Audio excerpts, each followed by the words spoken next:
And Jimmy Stewart had like a fedora kind of pulled over his head. And the waitress runs up to Mike and says, "Hey, Mike, Jack Benny's downstairs." And he goes, "Well, say hi to Jimmy Stewart." And she looked at Jimmy Stewart and said, "This ain't Jimmy Stewart, it's one of your crummy newspaper pals." And Jimmy Stewart, she stormed off, and Jimmy Stewart was like, "That's pretty funny."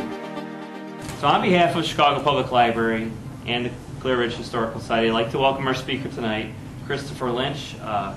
Christopher spent much of his life around Midway Airport, where his family ran Monarch Air Service.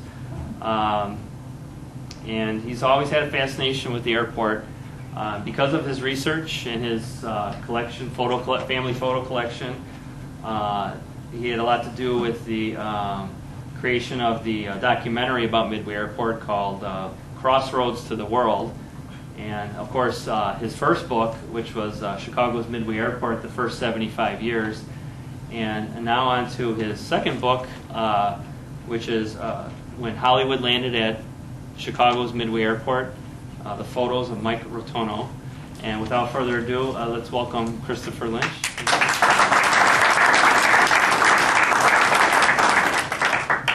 Thank you, Rob. I'm delighted to be here, and I'm very excited to talk about this book. Also, what made it easy is Rob has a digital projector, which 10 years ago when we did the other book, they didn't exist. So I was able to select photos from the archive, Mike Rotunno archive, and put them together rather quickly thanks to Rob's projector. Now, I just wanted to let you know, this book has 85 pictures of movie stars and celebrities at Midway Airport. You're going to see only 2 from this book. What I'm going to show you is all stuff that wasn't in the book, because if I was to write the dream book, it would have been 1,000 pages. But I was limited in space and time, so I thought I would just explore that. So, Rob, let's get started here. This is Monarch Air Service, circa 1935, maybe, Bob Russo? Yeah. This is my grandfather's staggered wing beach here in the foreground. My grandfather was a pilot. His name was Scotty O'Carroll. His real name was Pierce, but they called him Scotty. He was from Ireland. I think they thought he was from Scotland or something from his accent. Or maybe he was just cheap, but they called him Scotty. And he started a business. He actually learned how to fly at Ashburn Field, which was at 81st and Cicero, I believe. He used to fly in this airport, Midway, when it was called Municipal, many times in the early to mid-1920s, before the city really knew what it wanted to do with this airport. But anyway, he got serious about flying in the 30s. He started a business. What I like about this picture is the staggered wing beach had leather seats inside, and when it landed, he would have to radio the hangar, and they'd have to drive out and meet him. The guys would jump out, and they would sit on the wings because it was so unstable in the wind to taxi it in. But this is why I got interested in Midway Airport, because of the family tradition. Okay, next slide. We had a lot of pictures at the hangar. We had a hangar on Central Avenue that was sold in 1997. And my father had all these really neat Midway pictures, and this one hung on the wall. And I was always fascinated with this one. I like politics. So what you have is Mayor Richard J. Daley, but he wasn't mayor at the time. Harry Truman, president, and Mike Berry. I think he was the airport manager at the time. So what happened is I used to stare at this picture. I had no idea that Mike Rotunno took this picture. I would find out later that he did. But Mike Rotunno was a photographer who made his living taking pictures at the airport. Next slide. Here's a picture of Mike. He was Italian. He was actually born in Italy. The actress Marion Hopkins called him a gangster to his face and ran away from him. I don't think he looked like a gangster, but this is what, if you were Marilyn Monroe or Cary Grant or John Wayne, this is the view you would get of Mike Rotunno when you stepped off the plane. Now, most of the time, people were happy to pose for pictures because, again, it goes along with the job, right, if you're a movie star. Not always, but he was not paparazzi. He was the kind of celebrity who, once the picture was taken, he would sit with you in the coffee shop and catch up and talk. And many stars would hang with Mike and just enjoy the time together. Next slide. Now, this is how Mike made his living. And it's interesting to me because you look at the picture, you think, John Wayne, okay, so this would run in the newspaper.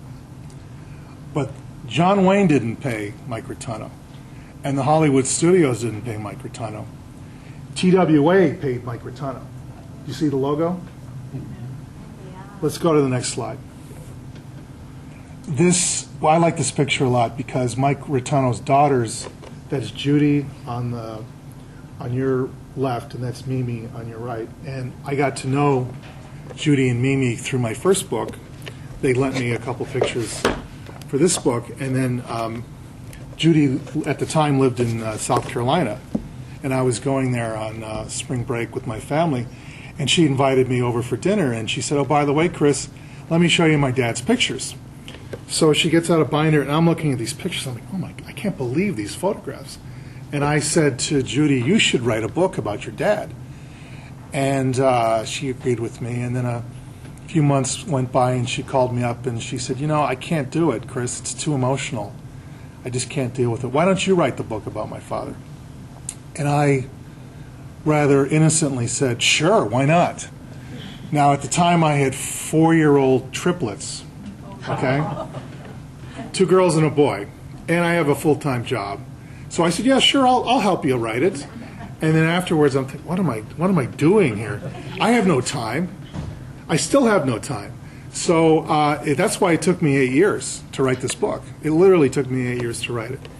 But that was the genesis of this. Okay, next slide. The logo of TWA, that's what paid the freight. Because people were afraid to fly. In the 40s and the 50s, well, maybe in the 60s it started to turn around, but a lot of people were they're scared to fly. Maybe your grandparents were I'm not getting up in one of those things. And if you think about it, why would you? Because you had the Lakeshore Limited and the, what was the other train, the Empire, that ran to New York, Broadway Limited.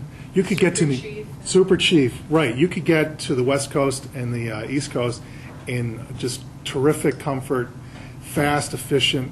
So the airlines were trying to get people to get on into their airplanes and sit in their seats. So go to the next slide. So these logos needed to be in the public's mind. Next slide.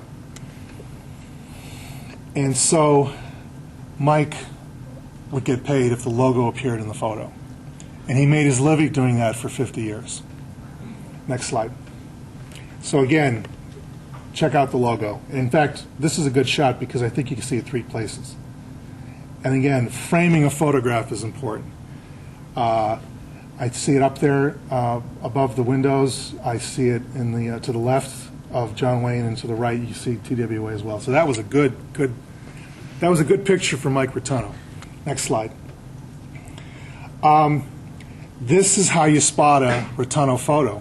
And if you go onto eBay, that's the giveaway. This is Vice President Richard Nixon and his wife Pat at the airport.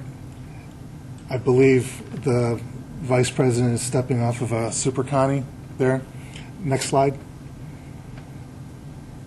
I bought this photo from the Tribune Photo Service. This was interesting for me because, again, I saw a lot of photos on the internet, and I couldn't verify if they were Mike Rotunno pictures. Next slide. But this is the back of the picture, and this is the proof, the Holy Grail, because what it says here is it says Midway Airport, Mike Rotunno, photographer, and then they have the caption. But what's interesting, this was February 14th, 1954. The Tribune did not give a photo credit to Mike Rotunno. Mike Rotunno didn't care. He just wanted to get the check. He had 2 daughters to support. So a lot of his pictures ran in just about every paper, Chicago American, Sun-Times, Tribune, Time Magazine, whatever it was. But for me to verify if they were truly Rotunno pictures is I had to look for the telltale signs. Again, the logos, and even better, if you could look at the back of the photo. And it would also often say Metro News, which was his company that he formed to get the photos out. And these photos, by the way, he would take the picture, he had a dark room, he would develop it, and then he would call a taxi, and the taxi would deliver the photograph. And in those days, there were 8 newspapers in town. So there'd be 8 taxis going down because, again, there was no television really to speak of in some of the early years, so you just wanted to get the pictures out and get paid. Okay, next slide. I don't know if this is a Rotunno photo. I think it is. This is young John F. Kennedy. I don't think he's 25 in this picture. I mean, he's really young. I like the logo. I think it's a Rotunno picture. I know that he knew the Kennedy family very well. He knew Joe Kennedy very well. There are many pictures of John F. Kennedy that Rotunno shot that I verified, but I don't know if this is one. So that was one reason it didn't run in the book. All the photos that ran in the book were verified as Rotunno pictures because I physically held the pictures and saw that the Rotunno, and that's important for copyright reasons as well. Next slide. This is one of my favorite pictures, Katharine Hepburn. This was taken in 1933, I believe. Mike Rotunno was in the terminal, the little terminal, the white building, of course, on Cicero, and he saw her sleeping on a bench, like sprawled, very unladylike. And he waited for her to wake up.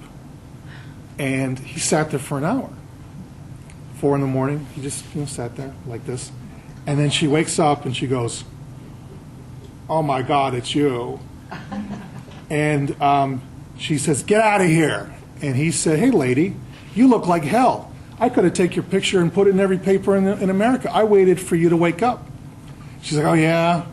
Yeah." He says, "Why don't you get in the bathroom and clean yourself up? And then I'll take your picture." She's like, "Okay."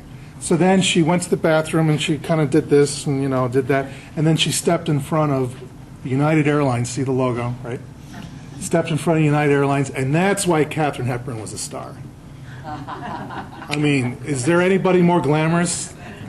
My wife was looking at that picture and I'm like, wow, look at that smile. And my wife is going, look at that coat. And my daughter, Catherine, said, look at those shoes. That's a movie star, folks. Okay, next slide.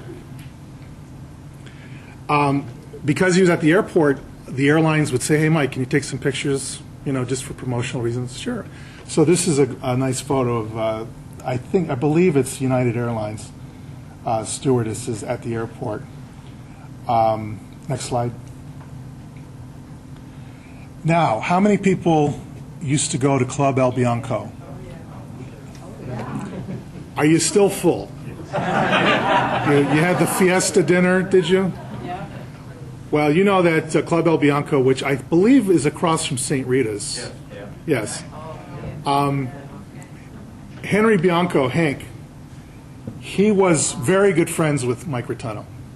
And so a lot of the times the stars would come in and they'd have a layover. They're flying to Los Angeles or New York, and they had maybe a 3-hour layover. And they liked the cloud room, mind you, but they'd eaten there many times. So Mike Rotunno would say, "Hey, I'll call my friend Hank at Club El Bianco, and we'll give you a nice meal."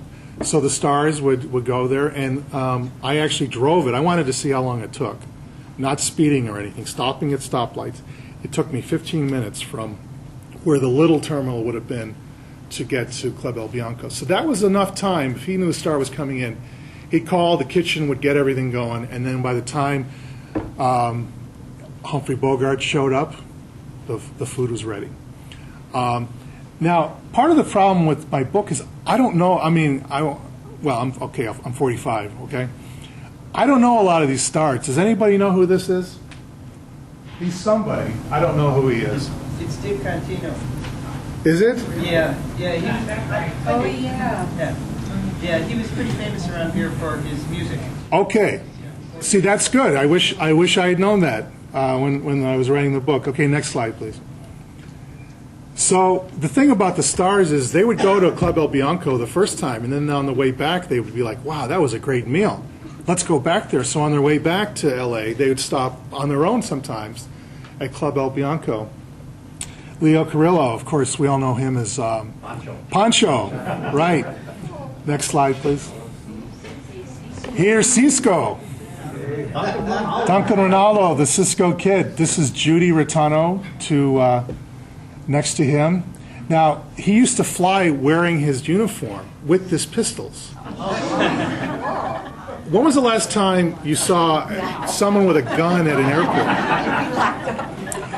And see how he's pointing it? I have other pictures where he's like, hey! But he was a really nice guy. Judy told me that he actually came to Judy's wedding. His name was really Ronaldo Duncan. I don't know. But he thought Duncan Ronaldo sounded better. Okay, next slide. So here's Joey Brown. I saw him the other night. I turned on the TV. Around the World in 80 Days was on. He's in that movie, as is everybody. Here he is behind the bar at Club El Bianco. They wouldn't tell anybody. So you go up and say, I want to drink Maggie. Like, coming right up. And you're like, yeah, you look familiar. Yeah. No, I just have one of those faces. Next slide. Jerry Kalana. Oh, yeah. He's one of my favorites. I have a picture in the book that is the funniest picture. And whenever my kids see it, I guarantee they always just burst out laughing. They don't know who this guy is. They just think he's just hilarious. They were impressed when I told them that Bugs Bunny says hello to Jerry in the cartoon when Bugs Bunny went to the Academy Awards. And he sees him in the receiving line. He goes, hey, Jerry. Those googly eyes get it every time. That's at Club El Bianco also. Next slide. Now again, I don't know everybody. Who is this woman? Donna Reed, it looks like. This is in the kitchen of Club El Bianco. Is that Donna Reed? I think so. It looks like her. It's got her smile. It's hard to see. That's quite a dress. I have a lot of pictures like this. Next slide. Pat O'Brien. Now, this is a Club El Bianco, and Pat O'Brien was a big friend of not only the restaurant, but he was a great friend of Mike Rotunno. There is an aviation connection to Pat O'Brien. His breakout role was the front page, which was financed by Howard Hughes, who owned TWA. All right, it's like, you know, the separation, but that's my connection, my aviation connection to Pat O'Brien. But he has some great stories in the book from Pat O'Brien. Next slide. Here's Arnold Palmer in the restaurant, in the kitchen, looks like. And this is Butch Bianco. He used to work at Streets and Sand. He retired this summer. Hank's son, Butch. And I interviewed him for the book, and he had some great stories about. He told me that his dad, it was Thanksgiving, and his father said, all right, the whole family were going to the restaurant, and they would ordinarily be closed on Thanksgiving. So they were all in the restaurant, and there's a knock at the door, and Butch goes, he's probably 5 or 6, and he goes in and he opens the door, and there is his idol, Black Bart, from the Cisco, Pancho and Cisco, the Cisco kid, and he goes, hey, son, is your dad here? And little Butch Bianco turns around and walks to his father. He goes, Dad, Black Bart wants to see you. And then the whole road show of Pancho and Cisco, all in the bandoleros and the uniforms, they all came in. They brought everything but the horses, and they all had Thanksgiving at Club El Bianco. Next slide. Jacques Cousteau. This was taken at O'Hare. After Midway died there for a while. Mike Rotunno also moved to O'Hare. Next slide. Wallace Beery. This was taken in Midway. Mike Rotunno said this guy was the biggest SOB he ever met in his life. But again, he was a movie star. He could turn it on when he wanted to. Next slide. Jane Russell and Mike Rotunno at O'Hare. Probably taken in, I would say, maybe early 1970s, late 1960s. Next slide. Sonja Henne. I like this picture. There's the Rotunno girls. Again, another way to identify a Rotunno picture, you would use his daughters. That looks like Mimi. Miss Henne she invented figure skating, basically. And the Wirtz family, ran the Chicago Stadium, and Arthur Wirtz would fly in Sonia for the ice skating escapades, right? Now, here's what you didn't know about her. Well, you might have known she was Hitler's favorite skater. Well, I won't fault her for that. I mean, that wasn't her fault that Hitler liked her a lot. But I think she kind of downplayed that in the PR after the war. But she swore like a sailor. She had a real mouth on her. And so Mike Rotunno thought it would be fun. It was the middle of winter, and he thought, hey, I know, let's make an ice rink. So he knew everybody. He had clout at the airport, and so he knew the airport manager. So they had like a fire truck come out, and they made a ice rink on the tarmac. And she gets off the plane, and Rotunno says, hey, Sonia, can you do like a triple axel for us or something? And she looks at the ice rink with a horror on her face, and he's like, come on, let's do this. And she says, I'm not going to go there and break my ass. Not very ladylike, but she could turn on a smile when she needed to. Next slide. Hopalong Cassidy. My dad helped me with these. He got all excited. We looked at all the singing cowboys, and Rotunno knew them all. Next slide. Roy Rogers. Their kids. That's Judy sitting on Roy Rogers' lap there. Next slide. Jack Dempsey, the fighter. A lot of pictures of Jack Dempsey. There he's Mike Rotunno's right next to him there. Next slide. And there's his kids, Judy and Mimi. Next slide. I mean, Judy was really in a lot of pictures. This is Judy. I don't know how old she is in this picture. Maybe 2? I don't know what's more impressive, the size of that tire. I don't know what kind of plane that was, although I was probably a DC-3, I would imagine, just knowing the time period. That was probably the late 1930s. Next slide. There's Judy next to Jimmy Stewart and Mimi. This was taken at O'Hare. So Mike Rotunno would take a picture of Jimmy Stewart, and then he'd say, hey, you want to go to the cloud room and have some coffee? And Jimmy Stewart would be like, yeah, that'd be good. Yeah, let's do that.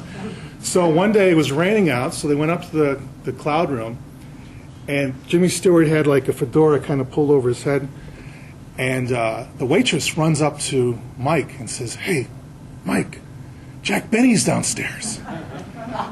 And he goes, well, say hi to Jimmy Stewart. And she looked at Jimmy Stewart and said, this ain't Jimmy Stewart, it's one of your crummy newspaper pals. And Jimmy Stewart, she stormed off, and Jimmy Stewart was like, that's pretty funny. Next slide.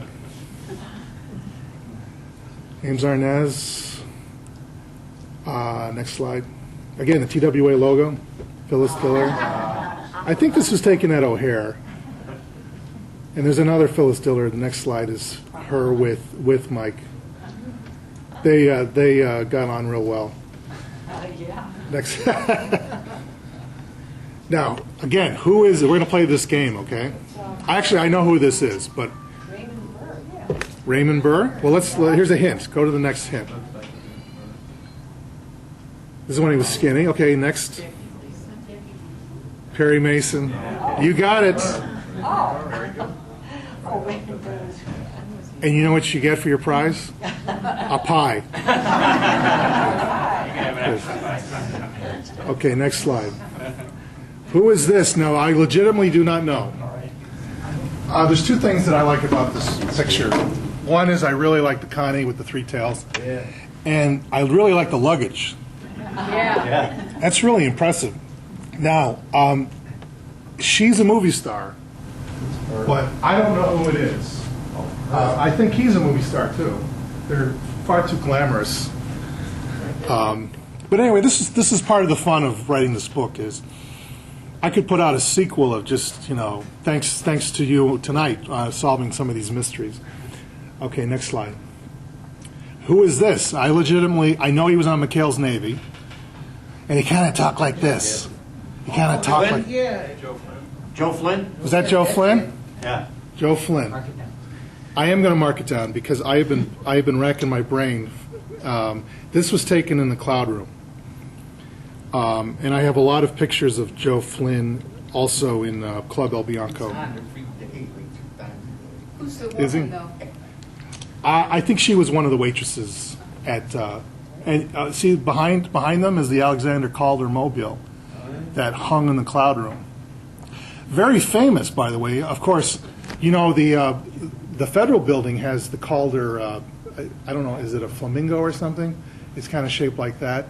I mean, Calder is huge, and the fact that Midway Airport had a Calder hanging in a restaurant is unbelievable. It'd be like having a Picasso at the McDonald's. Where is it now? I tracked it down. I believe it's at the Museum of Modern Art, the new one in Chicago, somewhere in a crate, which is a shame because they need to take it out because it's really something. Next slide. Now, we know this is Dan Rosenkowski and Richard M. Daley. Now, when the Rotunos were going through a bunch of pictures, and they were emailing me pictures, and they were like, "Do you know who these two people are?" And I was like, "Yeah, I know who this is."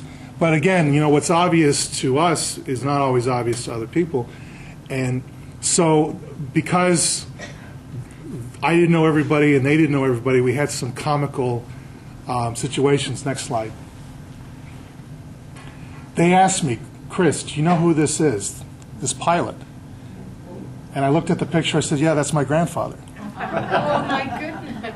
This is the Ryan Avion. My mother, this was a green plane. My grandfather, Pierce, there he is. He picked up this plane in person in San Diego at the Ryan factory that also happened to make the Spirit of St. Louis. Right.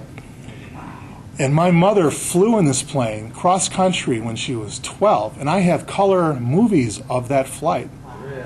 And the coolest part is at the end of it is they're shooting a landing on runway 4 here through the canopy. This was like 1949, 50, something like that. Very cool, very cool. So I almost fell out of my chair when I saw this. Now my grandfather, they sold tickets here in this little shack here. See Chicago from the air. My grandmother sold the tickets. My grandfather flew. He also flew a DC-3 more often than not. But if it was just one or two people, he and his one of his fellow pilots would take people up. You remember the name Tony Makowitz? Tony Makowitz used to fly this plane. That's who flew with him. Yes, in fact, I think you and I talked before. You probably flew in this plane Yeah. because there was the two Navions. Yeah. And these were kind of the workhorses of Monarch Air Service. Now this is where it gets weird. I'm looking at this picture.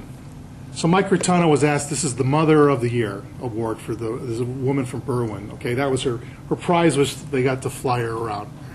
Okay, big deal in 1948. So I was thinking about this. So Mike Rotunno takes this picture. Of course, he had no idea that he was taking the picture of the man whose grandson would write his biography. Just one of those things.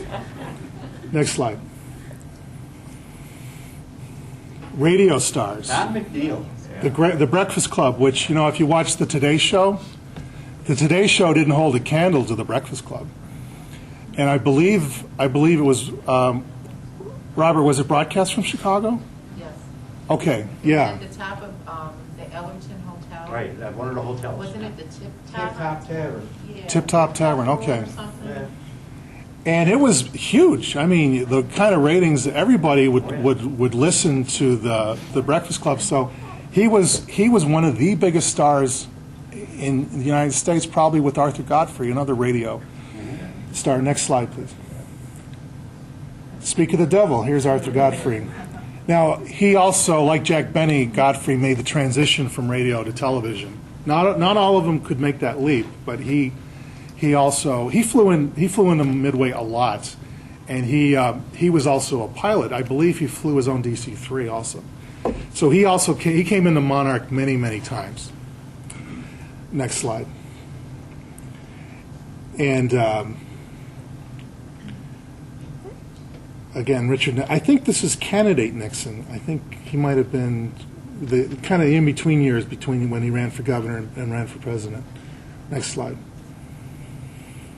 Richard J. Daley. Kind of an embarrassing story. Rotuno would be at the airport, and Robert Kennedy, the Attorney General, would come in. And because Rotuno had known the Kennedy family for many years, going back to when Joe was in Hollywood, whenever he'd be there with his camera, and then Robert Kennedy would get off the plane, and here's Mayor Daley, right? Here's Mayor Daley. And Robert Kennedy would say, "Oh, Mike, how you doing? Hey, good to see you." And Mayor Daley standing there, "Oh, hey, good to see you." And so it got kind of embarrassing because he felt bad, the mayor standing there. So he used to kind of hide until after the mayor saw him, and then they would talk. Next slide. Everett Dirksen. Everett McKinley Dirksen. Speaking of radio, he could have had a career in radio. He had a great voice, tremendous voice. Rotuno would put out these newsletters at O'Hare, and he was a great promoter, and he would have pictures of all the celebrities. He's reading the newsletter. And I have these little quotes from Bob Hope and all these movie stars saying, "Oh, yeah, O'Hare Illustrated News, Mike, my favorite magazine." He would have these kind of blurbs everywhere. Next slide. One of the rare times where Mike Rotunno is just sitting, not using his camera. But what I thought I would do is, again, I had to squeeze a lot of material out of the book because of space limitations. So I thought I would read you something I had to cut out. I didn't cut it out because it wasn't interesting. I cut it out because what it came down to is if I didn't have a picture that illustrated the anecdote, I would get rid of it.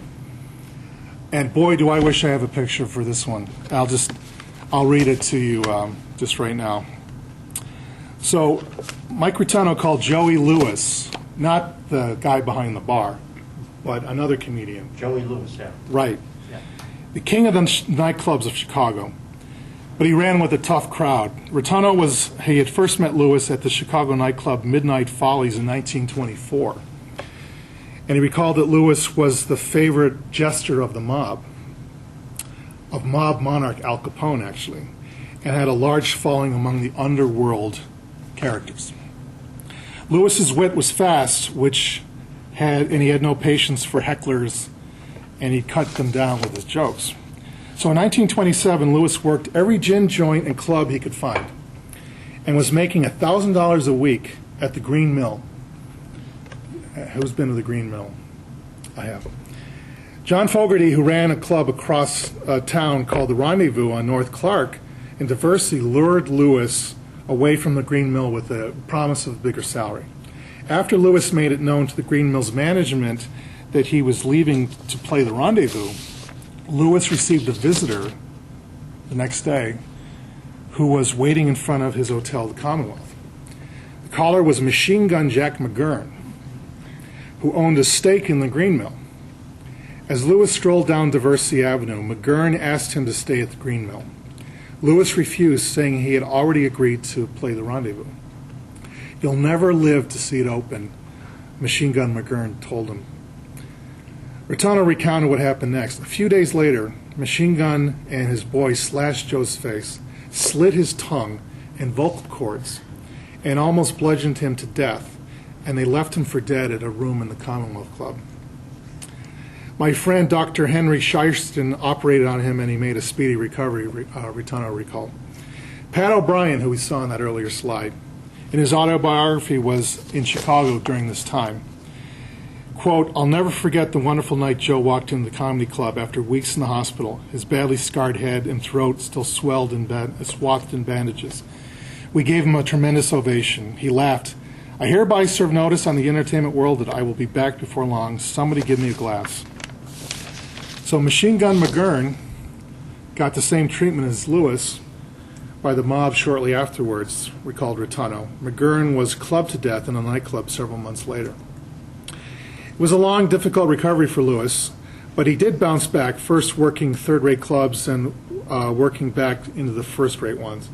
Rotuno often saw Lewis perform at the Chicago Press Photographers Association annual banquets, and when in Chicago, Lewis would hit town with his best friend, Judge Abraham Lincoln Merowitz. You probably remember him. He swore in every mayor, from I think Richard J. Daley to Richard M. Daley. You might have, if this story sounds familiar, you probably remember the movie The Joker is Wild, which is right, Frank Sinatra. It's about this story. So in 1929, struggling with his voice to get back into clubs, Lewis found himself working again at the Green Mill, and he was grateful for the work. It was after closing, and two gangsters sat at their table, getting steadily more intoxicated as they sat there. They were the Gusenberg brothers, Frank and Peter, dangerous killers who did work, for the Bugs Moran gang. They were counting thousands of dollars in cash at the bar. In the course of the evening, Frank Gusenberg slipped a wad of bills into Lewis's pocket, a gift or obligation that Lewis wanted no part in. The next day, he decided to meet the boys at the SMC Carthage Company at 2122 North Clark. And I was there yesterday, by the way, which was a booze drop for the Moran gang and where the Gusenbergs could readily be found hanging out. Before heading out, Lewis decided to give himself a shave, and in the course of shaving, he cut himself badly with the razor. This delayed him, and so he went out on the street. Rather than walk, he jumped in a cab. As he got close to Clark, driving down south on Clark, he saw Frank Gusenberg's body being carried out on a stretcher to an ambulance. It was, the date, by the way, was St. Valentine's Day, 1929. And several men would lose their lives to gunmen dressed as policemen, some say sent by Capone, or as the press reported. Of course, Lewis, had he not cut himself shaving, he might have been one of those bodies being carried out. Lewis wasn't the only one present that day. Mike Rotunno was working at the Hudson Avenue police station shooting photos for the Chicago American when he got a call from his editor, Harry Romanoff. Drop everything and get over to 2122 North Clark. Okay. All I got from Rami, he said, was that there had been a terrible shooting. Rotunno arrived at the site and forced his way through the mob in front. What he saw was, quote, something I'll never forget. The room was packed with police, but the center of attention were the bodies, strewn, quote, strewn along the wall, and blood was all over the floor. The thing that he remembered most was there was a dog barking, and one of the men was still alive, twitching in the corner. Rotunno took a bunch of photos, and he noticed that one of the victims had a wad of money in his hand, a $10 bill, soaked in blood. I told Captain O'Malley that the man was still alive, and by the time we got back to the victim, the money was gone. The captain was furious and demanded that whoever took the bill hand it over now. There was no response. Now, wouldn't I love to find those pictures that Mike Rotunno took that night? But there's a lot of pictures that I wish I could have had. But that's part of the fun aspect of this book. Every picture in here has a photograph that is tied to the anecdote. And when I was putting the book together, the publisher, when I sent them the photos, they were like, I can't believe these pictures. And I was like, well, neither can I. You know, I've been looking at them for years. I mean, the quality of those speed graphics. You know, I take all my pictures with my iPhone. It's not a speed graphic, but I wish I had a speed graphic.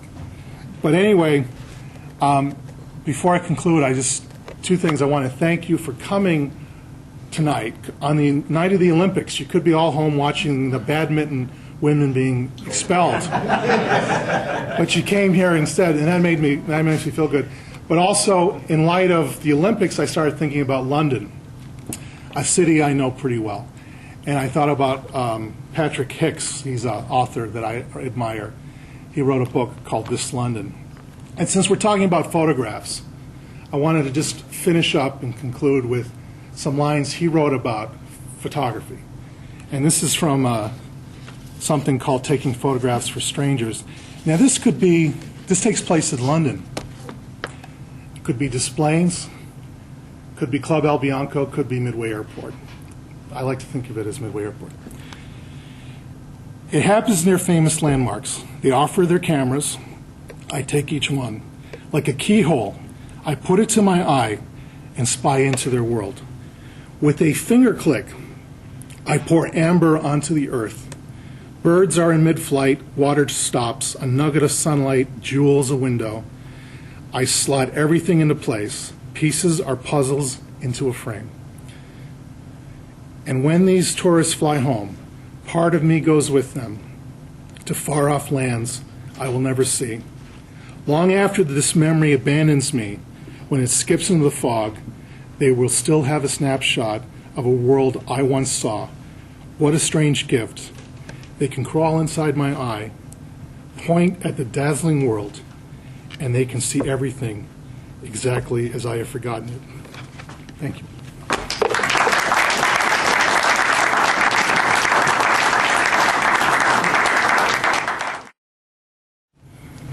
So until what year did he take photos at Midway? He stopped about 1961 when the airport stopped because, as you might recall, I look at photos in 1959 and this place is really hopping, and there's Connies and Convaras and all these planes flying around, and within 2 years it was dead. Midway was a ghost town because the traffic had all gone to O'Hare, and it started out as a trickle, as you know, the jet service was at O'Hare, and the piston service was here, but then boom, boom, boom, it just kind of started rolling, and then by 1961, the airport was dead. They were advertising Midway Airport as a place to park if you were flying to O'Hare.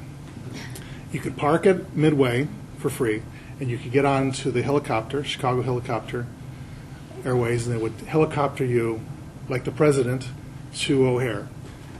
Boy, wouldn't you like to do that now? I sure would. I sure would. And also would fly to Meg's also. Yes? The reason I asked is because I guess it was whenever the Beatles were popular. I Yes, had a picture of the Beatles 64, when they 63. came in. Oh, you do? Well, it's not a good one. It's from very far away, but I Are you know like the Paul? specs of them. Oh, Ringo. when there was Shoppers World on Cicero. And, It's funny that you mentioned that. I gave a talk in recently, and somebody told me that they were at the Beatles. They were at the fence there when the Beatles came in, and they were standing on top of this guy's Cadillac to get a better view, and they destroyed the hood. They felt bad, but then they didn't feel that bad. I remember when the monkeys came into Midway. Yep. Oh, you do? The Monkees, yeah. Monkeys, yeah. Wow. And again, security wasn't what it is today. It was more, wasn't it? It was more fun, wasn't it? Oh, yeah, a lot more fun. People Yeah. didn't attack them, hurt these people. You didn't go through metal, Look at 'em. right? You didn't go through metal You didn't have to detectors. take off your shoes, You could have a nice meal at the Cloud Room, and Right. you could walk in off the street on Mother's Day and have a nice meal with your mom. Does anyone go to O'Hare to have a hot dog or to have a meal just for the food? I wouldn't. Yes, sir.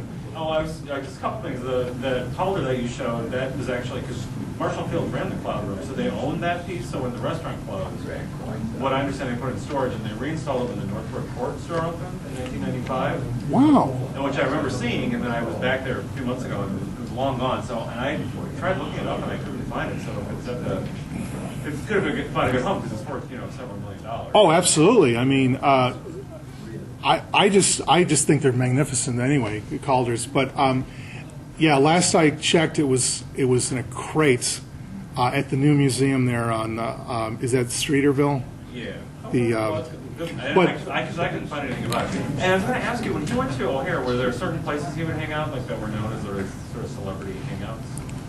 yes, kind of like what he did with the Club El Bianco. He would take stars out. There were restaurants, the hotels. There was I want to say it was called the Airport Inn. There was the Tribune wrote a piece on this book, and I got a lot of emails from people that remember him at these restaurants around the airport, where the stars, the Zsa Zsa Gabor would be having a birthday cake with Mike Rotunno, or in the coffee shop of these places. But O'Hare was like a city. It was so big. It had its own barber shop, and that a lot of times they would just kind of hang out on the field. But even though it was O'Hare and times were different, they all would stop and talk to Mike Rotunno because he was such an old timer, and they all respected him. And he would see a lot of these silent movie stars from Marina Dietrich and these stars, and sometimes he would help them with their luggage because these stars were too cheap to tip a porter. So he would say, "Hey, if I take your picture, can I? I'll move your luggage." Okay, Mike. Yes. When I was little, probably until my teens, my grandmother took me downtown to the Chicago Theater weekly because they had something she called vaudeville, but it was promos. And I saw so many stars there, and then they would come out into the alley and sign autographs for us. My friend's father saw the Three Stooges at the Chicago Theater. Well, I think a lot of these people may have been coming to appear there. And right, absolutely. And also, like when my friend's dad saw the Three Stooges, he's in the back, and you could hear the slaps. Boom! Hey, Mo. You're right. You know who did that? Jimmy Durante would come in many times. Jimmy Durante, they'd come in for 4 nights or something, and the newspapers would say, "Hey, Jimmy Durante." Or I saw Burt Lancaster at the Chicago Theater. did you really? Yeah. He did a little acrobatic act. You know who? One of his pictures. You know who was really popular was John Barrymore, and I have a funny story in the book about when John Barrymore's mistress came to Chicago hunting for him, and he was trying to get back together with his wife, and he didn't know what to do, so he asked Mike Rotunno to hide him in Chicago. So he put him up at a hotel in LaGrange. So for a week, John Barrymore hung out at the hotel. But they say that the audiences just couldn't get enough of this guy because he would talk even during plays, he would talk to the audience. And again, these were real stars because they cut their teeth on the vaudeville stages of the 20s and the 30s. You had to be funny to survive that world, and these were bigger than life celebrities. Was there any? Did I see another hand? Well, I was yes. just going to say, not like today's movie stars. God forbid you try to talk to them. You get sued. Or take their picture. Yeah, you get slugged. They were chased by the paparazzi. Yeah. I don't know. That's true. And Mike Rotunno, he never had those problems. They would seek him out. Every now and then he would have a problem. Usually it was a star running from a divorce or trying to hide out. And his editor would say, go get a picture. He took a picture of John Dillinger. The feds had arrested Dillinger in, I want to say it was California, and they flew him on a Ford Tri-Motor to Midway Airport. You can see the footage of it on YouTube. And Rotunno knew that the press wasn't allowed anywhere near Dillinger, so he knew the hangar they were going to pull the plane into. So he hid in the rafters, and they tugged in the plane and they shut the hangar doors, And then Dillinger walked out, and Rotuno, he snapped the picture, and the G-men were like, "Hey, you up in the rafters!" And they ran over and they grabbed his film. In those days, you had glass negatives. They grabbed the negatives and they smashed them up. And he said, "Get out of here!" So he went to his editor. I think it was Harry Romanoff. He says, "What happened?" He says, "Well, they broke my negatives." And he goes, "Well, you know, what do you expect?" He says, "Yeah, well, they broke the wrong negatives." 'Cause he had switched. He wasn't stupid. So those pictures ran. He took over 1 million photographs in his life. I've only seen about 400 pictures. But I know I do see him every now and then. I'll see him. eBay, for some reason, you can buy these pictures. But to me, they're not. It's not the money I'm interested in. I like the history of it, and I'm hoping to perhaps in your attic you might have Mike Rotunno pictures as well. What happened? Did he own them? Did the newspapers own them? How did they get so dispersed? Well, in those days, again, he's just trying to make a buck. I mean, the law of the land is that the copyright goes to the photographer. And I know this because it recently was strengthened because Mickey Mouse was about to expire. I think the copyright's 75 years or something. So can you imagine Mickey Mouse, if he expires, everybody could have a Mickey Mouse mug, the Clearing Library Mickey Mouse mug. You could sell it legally. So the Disney company was like, "Oh my God, what are we going to do?" China would be full of Mickey Mouse logos. So they went to the Congress, and I believe they lobbied and they strengthened the copyright law. So to answer your question, in hindsight, the copyright belongs to Rotuno. At the time, he was just, "Here's your picture, you know, let me get my money." That's how it went. I have one more Yeah. question. He must have had a really great personality to be able to talk with all these celebrities and movie stars. I mean, he must have had a great. He did. He had a good rapport. He had a lot of little jokes too, and I list a lot of his funny jokes, and they're still funny because he only has a few minutes to kind of set the mood, and so he would have this kind of pattern down that it's when you if you read the book, I read these jokes and I still laugh. They're funny, but again, he had honed his craft. He was good. He was like a diamond cutter. He was very good at what he did, and he did it for 50 years. And wouldn't it be nice to be that lucky, to be good at something for that long of a time? Thanks very much. Okay, thank you. Thank you.